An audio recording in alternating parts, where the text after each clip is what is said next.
Kalau kita mengucap Ahmadullah, maka itu nggak sempurna. Tapi kalau kita mengucap Alhamdulillah, maka bi'akmalil muhamidi, dengan sesempurna-sempurnanya orang yang memuji. Misalnya ya, ada orang baik sama kita, terus orang lain nanya, si fulan baik gak sama kamu? Terus kita jawab, iya. Tanpa kita ngucap dia baik sama saya, dengan kata iya saja kita sudah memuji dia. Tapi pujian itu remeh, kecil, sepele. Bandingkan kalau bapak jawab bukan iya, tapi bapak jawab, dia masuk RW juga ditolong. Maka itu sudah menunjukkan kehebatan orang tersebut. Oh, berarti bukan cuma 1-2 yang dia tolong, ternyata puluhan, ternyata ratusan, bahkan mungkin ribuan. Ya, makanya lafaz yang digunakan adalah lafaz Alhamdulillah. Khalifah Umar bin Abdul Aziz mengirim seorang anak buahnya ke suatu negara, subur makmur. Akhirnya si pejabat ini itu kemudian mengirim surat, wahai Khalifah, saya pindahin aja dari tempat ini. Tempat ini sempurna banget. Saya khawatir saking nikmatnya saya lupa bersyukur pada Allah. Tuh, kadang orang yang terlalu soleh itu begitu soalnya, menganggap syariat itu segala-galanya gitu ya. Betul, idealnya namanya syukur, sholat, ngaji, ibadah, idealnya begitu. Tapi jangan pernah menafikan lafaz alhamdulillahnya itu. Jangan gara-gara orang cuma mengucap alhamdulillah tapi nggak ibadah kita salahin. Dibalas sama Khalifah bin Umar bin Abdul Aziz dengan firman Allah yang berkaitan dengan syukur. Di antaranya misalnya yang menerangkan tentang anugerah yang diberikan kepada Nabi Daud dan Sulaiman. Bisa ngomong sama hewan, bukan cuma kaya, bukan cuma kerajaannya bagus, mewah, ya, tapi juga ganteng, punya istri 1000. Tapi dalam Quran, ataina Dawud wa Sulaiman ilma, diberikan ilmu, dikebaikan, segala yang hebat-hebat. Apa kata Daud dan Sulaiman? Aqala alhamdulillah. Dia hanya membalasnya dengan alhamdulillah. Bahkan nggak sampai di situ. Wasiqal ladina taqarrabahum ilal jannati zumaro. Ketika nanti kita Pak berbondong-bondong masuk surga, maka apa yang dikatakan? Faqala alhamdulillahilladzi shadaqahu wa'dah. Alhamdulillah, segala puji bagi Allah yang telah menunjukkan janjinya kepada kami. Jadi yang diucapkan kita nanti alhamdulillah. Jadi jangan menganggap remeh alhamdulillah. Maksudnya Khalifah Umar bin Abdul Aziz begitu. Jangan mudah mengucap alhamdulillah tapi masih merasa belum bersyukur.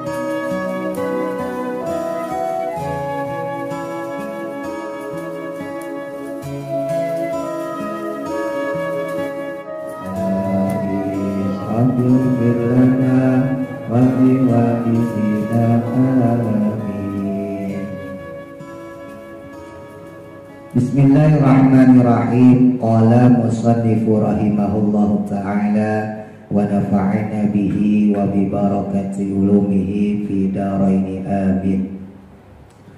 Wasalisuha, dan adapun aspek yang ketiganya tentang pemilihan lafaz alhamdulillah, ya, segala puji bagi Allah, dengan ahmadullah, saya memuji Allah.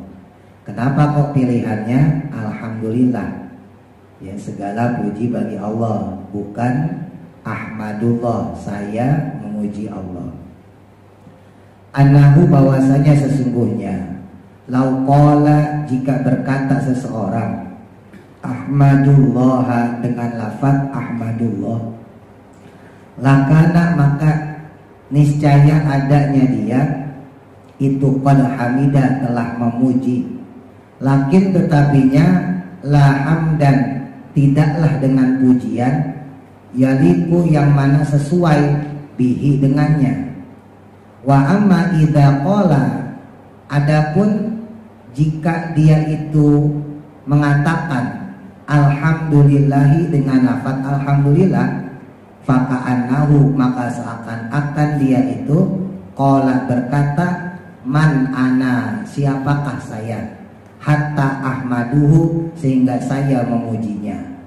Lakinnahu, tetapinya Allah itu mahmudun, zat yang maha terpuji, bijami'i hamil hamidina, dengan seluruh pujiannya orang-orang yang memuji. Misaluhu, adapun contohnya, ini gampangnya kalau Bapak bingung ya, ma yaitu sesuatu atau perkara, lausuilat yang jika kamu ditanya, hal li fulanin, apakah si fulan itu alaika padamu nikmatun, memberi nikmat. Andai kata ada orang ngomong ya, apakah si fulan itu punya jasa bagi kamu, ngasih sesuatu enggak gitu, baik enggak. Fa in kulta, maka jika kamu hanya berkata na'am, iya, faqad hamidahu, maka sesungguhnya kamu memuji dia ya, maka sesungguhnya kita sudah memuji dia dengan mengucap iya, iya doang. Walakin, tetapinya yang demikian itu hamdan doifan ya, pujian yang doif, pujian yang lemah, pujian yang kurang. Walau kulta, tapi jika kamu berkata fil jawabi, dalam jawabannya, kita ngejawabnya bukan na'am, tapi kita jawab bal ni'amahu, bahkan nikmatnya itu ala kullil khalaiqi, kepada setiap makhluk. Faqad hamidahu, maka sesungguhnya kamu sudah memujinya, bi akmalil muhamidi, dengan sesempurna-sempurnanya orang yang memuji. Nah, ini pilihan yang ketiga ya. Kenapa diksi katanya bukan ahmadullah tapi alhamdulillah. Nah, jawaban yang ketiga yaitu kalau kita mengucap ahmadullah, maka itu nggak sempurna. Seakan-akan kita mengucap itu hanya untuk menunjukkan diri kita yang mengucapkan lafaz pujian tersebut. Tapi kalau kita mengucap alhamdulillah, maka ucapan pujian tadi itu berfungsi bukan cuma untuk kita, tapi juga untuk orang lain. Diberikan contoh sama musonef kitab, misalnya ya, ada orang baik sama kita, terus orang lain nanya, si fulan baik gak sama kamu? Terus kita jawab, iya. Itu pujian udah. Dengan kita menjawab iya ya, tanpa kita ngucap dia baik sama saya, kita ngucap iya, atau sekalipun nambahin iya, dia baik sama saya, itu sebetulnya ada pujian.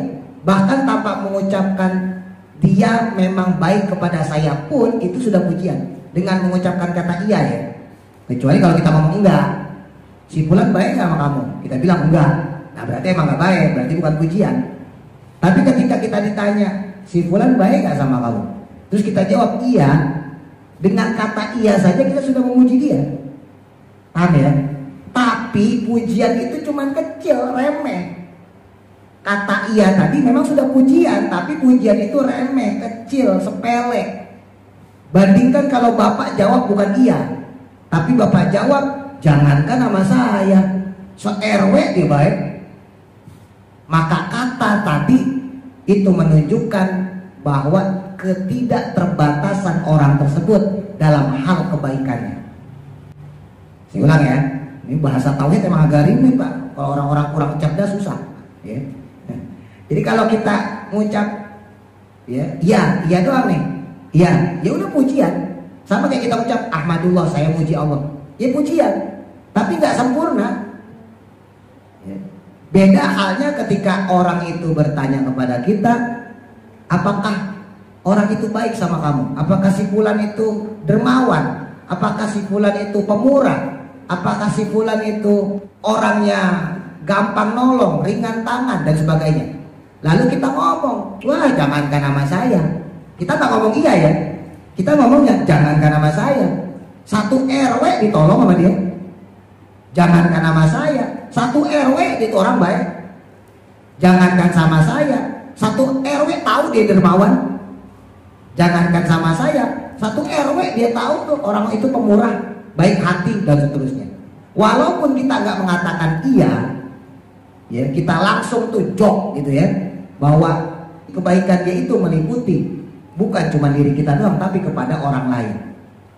Ini kalau bahasa kita gampangnya secara manusia, Pak. Ya. Nah makanya kembali ke masalah lafaz alhamdulillahirabbil alamin, maka ketika seseorang itu mengucap ahmadullah, ya, ketika dia mengucap saya memuji Allah, ya pujian bener. Pujian sama seperti kemarin asyukrulillah, kita mengucap saya bersyukur pada Allah, ya pujian. Nilainya pujian tapi tidak sempurna. Jadi seakan-akan membatasi kehebatan Allah. Jadi seakan-akan membatasi karunia Allah. Seakan-akan membatasi nikmat Allah kalau kita mengucapnya ahmadullah, saya memuji Allah. Ya, banyak orang kan nggak muji Allah. Kalau dia kafir, dia nggak muji Allah. Atau dia Islam tapi kagak sholat, kagak bisa ngaji, atau nggak pernah mengucap kalimat thayyibah, ya, nggak pernah mengucap lafaz alhamdulillah misalnya. Maka tentunya dengan demikian berarti kemahamuliaan Allah jadi berkurang. Pujian untuk Allah jadi berkurang kalau lafaznya ahmadullah. Makanya pilihannya adalah alhamdulillah. Kalau kemarin kita ambil dari aspek orangnya ya, kita nih mau kita muji nggak muji Allah, Allah tetap hebat. Mau kita membesarkan Allah, tidak membesarkan Allah, Allah tetap mulia dan seterusnya. Maka dalam hal ini sekarang aspeknya dari Allahnya sendiri. Sebagai Tuhan kita, ya, maka ketika kita mengucap ahmadullah, seakan-akan kita membatasi kehebatan Allah. Seakan-akan kita mengurangi kekuasaan Allah, sebab yang memuji Allah berarti hanya orang-orang yang mengucapkan kata ahmadu, saya memuji. Seakan-akan kekuranganlah Allah, terbataslah Allah dengan pujian yang dimilikinya. Tapi sebaliknya ketika seseorang mengucap alhamdulillah, sekalipun yang mengucap cuma 5 orang, sekalipun mungkin yang mengucap cuma 1 orang, maka lafaz pujian tadi tidak membatasi kehebatan Allah, tidak membatasi kekuasaan Allah, tidak membatasi apa-apa yang dimiliki oleh Allah. Gampangnya tadi ya, tuh orang baik sama kamu, langsung kita jawab, dia mah se-RW juga ditolong. Maka itu saja sudah menunjukkan kehebatan orang tersebut. Oh berarti bukan cuma 1-2 yang dia tolong, ternyata puluhan, ternyata ratusan, bahkan mungkin ribuan. Mungkin bukan cuma di RW sini doang, jangan-jangan sekelurahan. Maka ada dugaan kita seperti itu. Ya, makanya lafaz yang digunakan adalah lafaz alhamdulillah. Warabi'uha, dan adapun yang keempatnya, ya, mengapa pilihannya adalah alhamdulillah bukan ahmadullah? Innal hamda, sesungguhnya lafaz hamd, ya, pujian, itu ibaratun adalah ibarat atau gambaran an sifatil qalbi, dari sifatnya hati. Wahia, adapun dia itu i'tiqadun, merupakan keyakinan. Tuh, jadi alhamdulillah itu intinya dari keyakinan, Bang. Ya nggak mungkin orang ucap alhamdulillah ya kalau nggak diyakini dalam hati. Terlepas nanti perbuatannya menunjukkan dia bersyukur atau tidak ya, kita nggak bahas itu dulu. Tapi ketika kita mengucap alhamdulillah, itu pasti dari hati, itu pasti dari kolbu. Terlepas kita menerjemahkan lafaz syukur tadi, alhamdulillah tadi, dengan ibadah, dengan sedekah, dengan ngaji, itu perkara lain ya. Intinya ketika kita mengucap alhamdulillah itu pasti keluar dari hati, gitu ya. Nah, maka yang demikian itu, kaunu zalika, keberadaan hal tersebut bagi Allah itu al-mahmudu, bagi tentunya adalah zat yang terpuji, mutafadilan, yang maha pemberi karunia, mun'iman, yang maha pemberi nikmat, mustahaqqan, yang pantas ya, atau yang layak atau yang berhak, litakzini, untuk diagungkan, al-laiki, yang mana sesuai, bijalalillah, dengan jalalnya Allah, dengan kebesarannya Allah, dengan keagungannya Allah. Karena yang adapun lafaz tersebut, kalau lafaz tersebut yang keluar adalah ahmadullah, saya memuji Allah, maka itu kaziban, justru tidak benar, bahkan bohong. Li'annahu, karena sesungguhnya dia itu akhbaru, memberitahu an nafsihi, bahwa sesungguhnya dirinya bikaunihi, dalam keadaannya hamidan, sebagai orang yang memuji. Ma'anahu, padahal bahwa sesungguhnya dia itu laisa kadzalika, bukanlah demikian. Jadi kalau ada orang kok ngomongnya ahmadullah, saya memuji Allah, jangan-jangan cuma mulutnya doang, hatinya kagak gitu. Tapi kalau orang ucap alhamdulillah, itu udah pasti dari hatinya. Kalau saya mengucap saya memuji Allah, ya tadi tuh, maka ada batasan di situ. Jadi seakan-akan kita terpaksa mengucap kalimat seperti itu. Ya, saya memuji kamu. Jadi ucapan seperti itu seakan-akan terpaksa. Ada dorongan, bukan dari kolbu kita, bukan dari batiniah kita, bukan dari hati kita. Beda kalau kita mengucap langsung alhamdulillah, segala puji bagi Allah, maka itu dipastikan datang dari kolbu kita. Amma idza qala, adapun ketika berkata ya seseorang alhamdulillah dengan lafaz alhamdulillah, sawaun kana, baik adanya dia itu ghafilan, lalai hatinya, au mustahdiron, atau hadir hatinya ya, maksudnya kalau ghafil itu berarti lalai, gak ingat Allah ya, tapi ngucapnya alhamdulillah, atau hatinya hadir, benar-benar dia ngucapin alhamdulillah. Limakna, maka itu maknanya at-ta'zimi, adalah pengagungan. Fa'innahu, maka sesungguhnya lafaz tersebut yakunu, adalah dia itu shodiqon, tetap benar gitu. Li'anahu, karena sesungguhnya maknahu, maknanya innal hamda, sesungguhnya lafaz hamd itu hakun, adalah hak ya, benar, lillahi, bagi Allah, wa mulkihi, dan juga kerajaan atau kekuasaan Allah. Jadi ada kata, ada orang ngomong alhamdulillah sekalipun, oke lah dia ngucap alhamdulillah tapi kagak sholat ya, karena kalau kita bicara syariat Pak ya, ada syukur dengan kolom, dengan hati ya, ada syukur dengan ucapan, syukur qauli ya, ada juga syukur fi'li, atau disebut dalam bahasa tasawuf namanya bil arkan, dengan perbuatan ya. Jadi idealnya secara syariat memang syukur itu nggak cukup dengan kolbu doang ya, terucaplah lewat mulut kita alhamdulillah, dan tentunya kemudian diterjemahkan lewat ibadah. Sholat kita itu menunjukkan syukur kita ya, nggak sholatnya kita berarti dalam tanda kutip nggak menunjukkan syukurnya kita. Tapi ada tapinya nih, syukur itu tetap terucap dalam mulut dia, itu nggak bisa dibohongin ya. Saya ulang ya, bahasa-bahasa tauhid memang harus diulang-ulang biar paham. Ada orang yang gak sholat, tapi setiap dapat rezeki dia mengucap alhamdulillah, setiap dapat kebaikan dia mengucap alhamdulillah, alhamdulillah, alhamdulillah. Tapi sholat kagak, ngaji kagak, sama tetangga berantem, sama saudara kagak akur.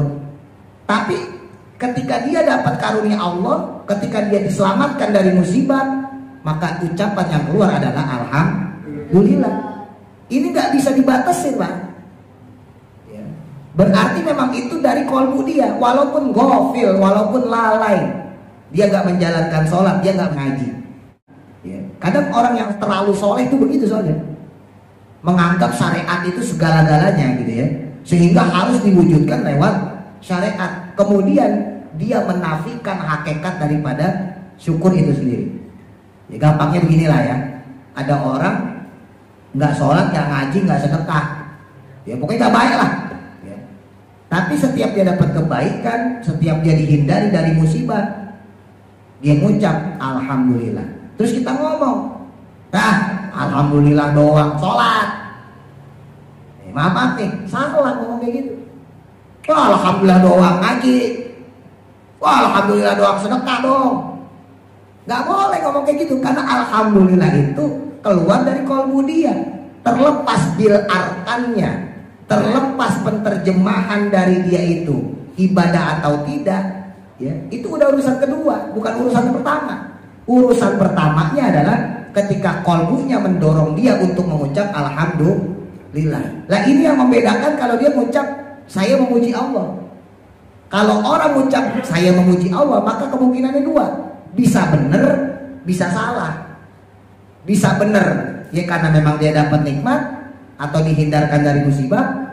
Bisa salah, jangan-jangan itu cuma pemanis mulut doang. Kalau bahasa orang zaman sekarang namanya lip service. Pemanis mulut doang.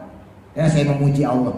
Kalau lafadznya Ahmadullah, saya memuji Allah. Tapi kalau lafadznya Alhamdulillah, Alhamdulillahirabbil alamin, nggak mungkin dia bohong. Dan sekalipun bohong itu tetap bagus. Ya, makanya tadi saya kaitkan. Sekalipun dia bohong ucap alhamdulillah, terus kita ngomong, oh dia kan kagak sholat. Apakah dengan kagak sholat lalu ucapan alhamdulillahnya tidak berpahala? Coba saya tanya. Orang nggak sholat, tapi ketika dapat rezeki dia mengucap alhamdulillah. Ketika dia selamat dari musibah, dia mengucap alhamdulillah. Tapi kagak sholat. Pertanyaannya, lafaz alhamdulillah itu tetap dikasih pahala apa kagak? Tetap dikasih pahala. Nggak ngaruh. Dia ninggalin sholatnya dosa, tapi ketika mengucap alhamdulillah tetap dapat pahala. Beda sama orang kagak sholat, lalu dia ngomong, kok ente gak sholat sih? Ya saya memuji Allah. Oh pasti bohong. Pasti bohong. Gak mungkin dia mengucap alhamdulillah. Kok ente kagak sholat? Alhamdulillah saya kagak sholat. Gak mungkin. Paham maksudnya ya? Jadi hebatnya Allah. Jadi merangkai kata alhamdulillah itu ada maknanya. Makanya Khalifah Umar bin Abdul Aziz, khalifah dari dinasti Umayyah, Pak. Ya.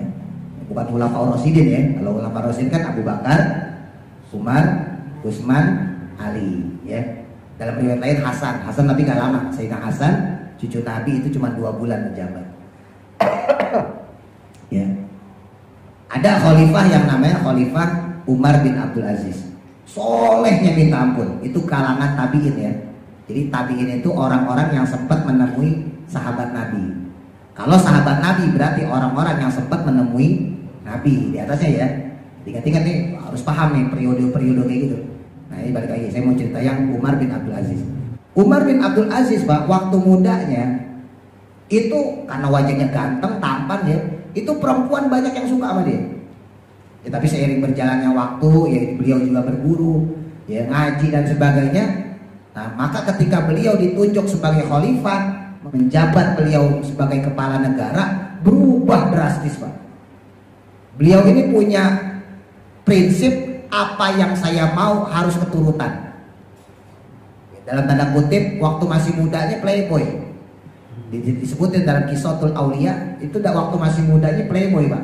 Jadi kalau pacaran sama perempuan pasti perempuannya seneng sama dia karena ganteng pangeran. Siapa yang kagak doyan?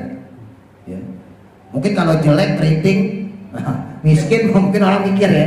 Nah ini ganteng, cakep, tinggi gede, pangeran. Siapa yang kagak mau? Dan prinsipnya Khalifah Umar bin Abdul Aziz gitu sebelum jadi khalifah ya. Pokoknya kalau saya pengen sesuatu harus dapat. Jadi kokoh orangnya. Nah ketika beliau menjabat sebagai khalifah, prinsip itu masih dipakai. Ditanya, wahai khalifah, apakah prinsip itu masih kau pegang? Pokoknya apa yang saya mau harus dapat. Bahasa Betawinya, apapun yang gue mau, gue harus punya. Gitu. Apa jawaban Khalifah Umar bin Abdul Aziz? Dia bilang, iya, prinsip itu masih saya pakai. Cuman yang menjadi kepengenan saya berubah. Dulu kepengenan saya duniawi, perempuan, duit, ya, kuda, harta, emas, itu kepengenan saya. Sekarang saya sebagai khalifah, saya sebagai raja, maka saya punya tanggung jawab terhadap rakyat. Lantas apa kepengenan kamu? Khalifah Umar bin Abdul Aziz bilang, kepengenan saya surga, maka harus saya dapetin itu surga. Jadi berubah Pak langsung. Jadi kalau zaman dulu ya presiden yang bukan cuma pintar secara tata negara, tapi juga alim secara agama, ya. Jadi kalau zaman dulu ya presiden yang mimpin sholat Pak. Sayyidina Abu Bakar waktu jadi khalifah ya mimpin sholat. Umar bin Khattab pun begitu. Khalifah Umar bin Khattab ketika menjabat presiden pun memimpin sholat. Sayyidina Utsman ketika menjabat memimpin sholat. Sayyidina Ali ketika menjabat memimpin sholat. Begitu pula dengan Khalifah Umar bin Abdul Aziz. Nah suatu ketika Khalifah Umar bin Abdul Aziz mengirim seorang delegasi. Dikirim salah satu pegawainya, karyawannya, anak buahnya ke suatu negara. Subur, makmur, ayem, tentrem. Ya. Kalau orang Jawa bilang, loh Cinawi, segala macam. Ijo royo-royo. Pokoknya ini orang ngejabat di situ makmur, Pak. Ngejabat di situ makmur. Akhirnya si pejabat ini yang diutus sama Khalifah Umar bin Abdul Aziz untuk menjadi, kalau bahasa kita, gubernur ya, karena presidennya kan beliau. Itu kemudian mengirim surat, wahai Khalifah, saya pindahin aja dari tempat ini. Ditaruh di lahan basah, minta pindahin. Coba kalau kita ditaruh di lahan basah, wah kapan lagi? Ya. Dia minta pindahin. Alasannya apa? Kenapa dia minta pindah? Alasan saya takut kalau saya tidak bisa bersyukur. Orang tuh Pak, kalau dapat nikmat terus itu emang lama-lama gak bersyukur Pak. Sekali dua kali ya alhamdulillah. Tapi kalau udah keseringan lupa alhamdulillahnya. Kita dapat duit 50.000, alhamdulillah ya, iya orang jarang dapat duit. Bapak dapat duit 100.000, alhamdulillah iya orang jarang dapat duit. Tapi kalau bos 100.000 kecil. 100.000 masukin kantong dong, gak pakai alhamdulillah. Bos biasa dapetnya jutaan. Pokoknya sesuatu yang sering itu jarang kita alhamdulillahin. Sama kayak kemarin pembahasan kita ya, Bapak ketika bangun tidur pernah gak ngucap alhamdulillah ya Allah mata saya bisa ngelihat, alhamdulillah hidung saya bisa mencium, alhamdulillah kuping saya dua-duanya bisa mendengar, alhamdulillah ya Allah mulut saya bisa berkata, alhamdulillah ya Allah tangan saya, kaki saya bisa bergerak. Pernah gak ngucap kayak gitu? Gak pernah kan? Kenapa?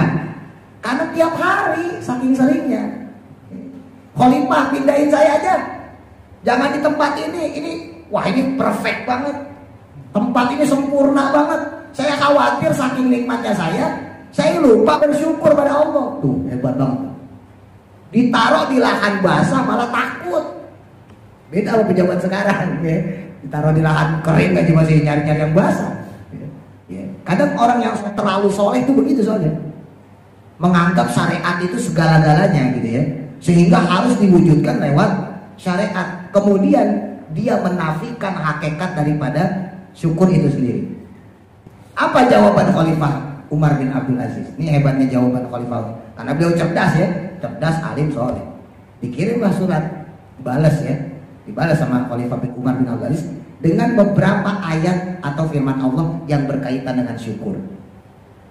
Di antaranya misalnya yang menerangkan tentang anugerah yang diberikan kepada Nabi Daud dan Sulaiman. Sulaiman itu anaknya Nabi Daud ya, Sulaiman bin Daud.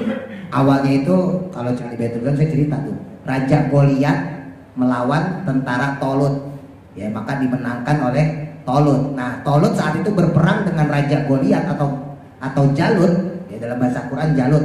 Kalau difilmin Goliat itu ada filmnya Pak, nabinya Nabi Samuel waktu itu ya, Nabi Musa udah meninggal.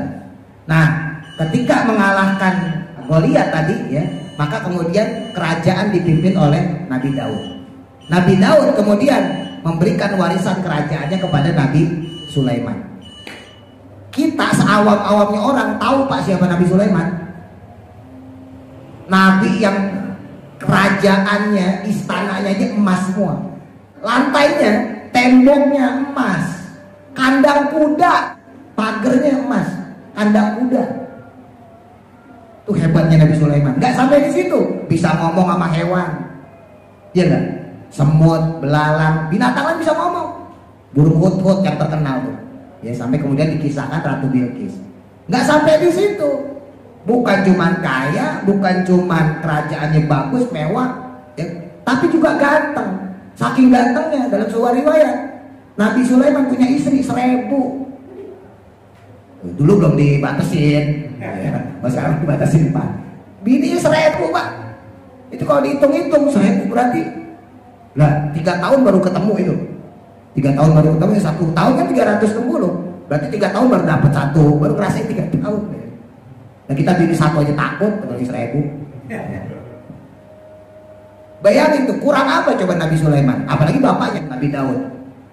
Tapi dalam Quran, dan ketika Ataina Dawud wa Sulaiman ilma, diberikan ilmu, diberikan kebaikan, diberikan segala yang hebat-hebat. Apa kata Daud dan Sulaiman?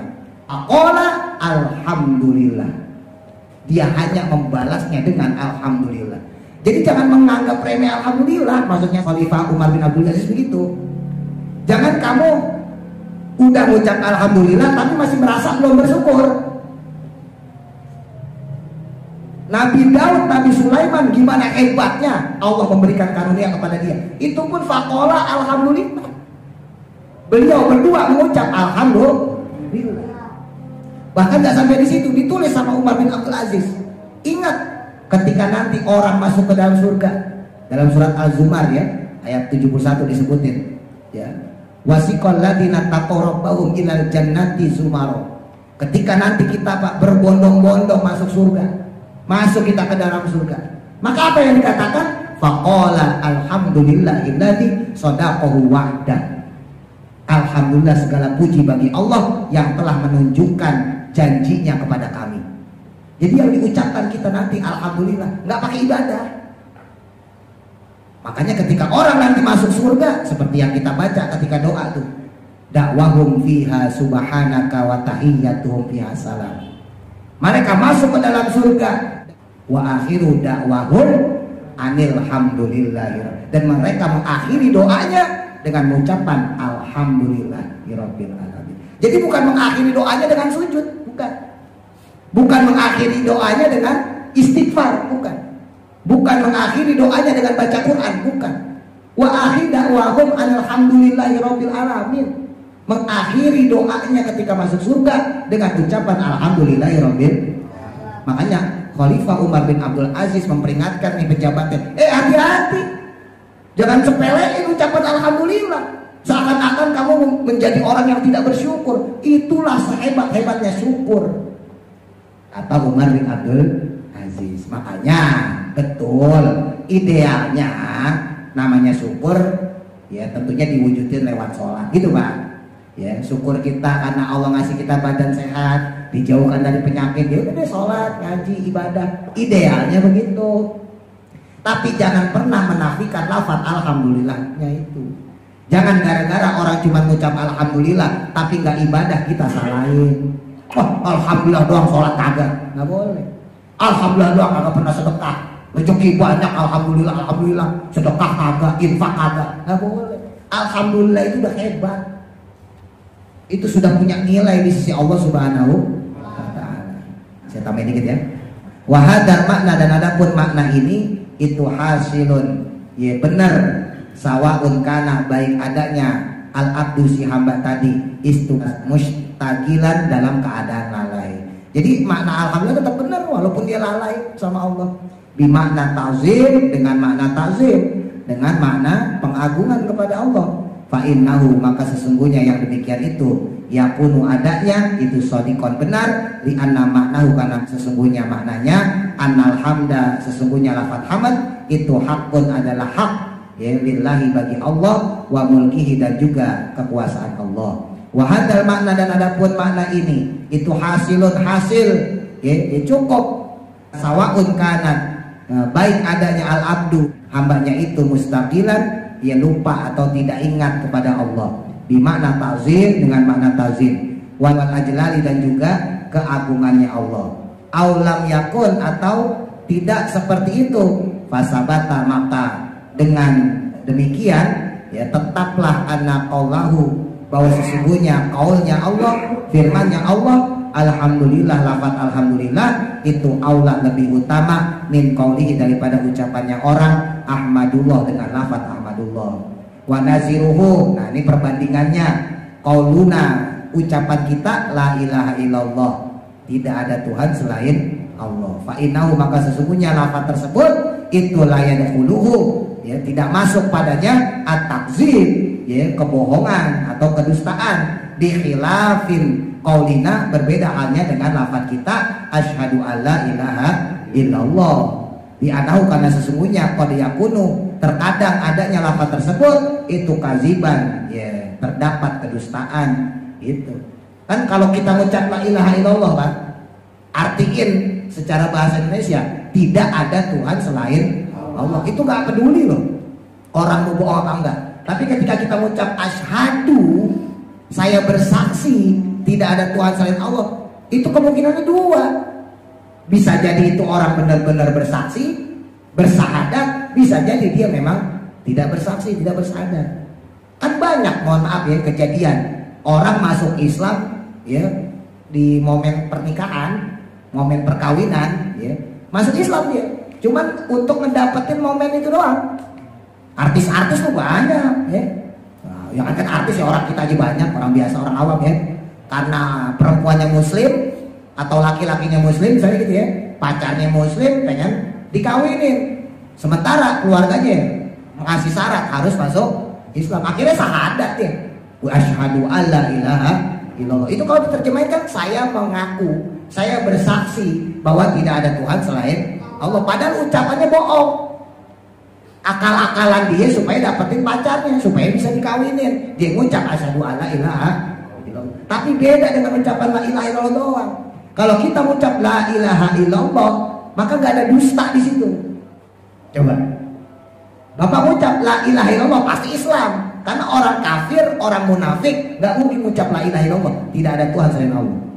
Tapi orang kafir, orang munafik bisa saja mengucap asyhadu alla ilaha. Makanya orang kafir kalau pengen masuk Islam dipaksa bersahadat.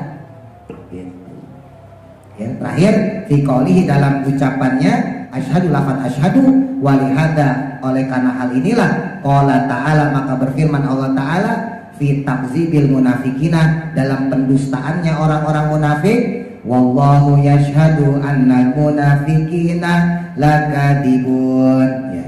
Wallahu, adapun Allah itu yashhadu, mengetahui, annal munafikina, sesungguhnya orang-orang munafik, lakadibuna ya, adalah orang-orang yang berdusta.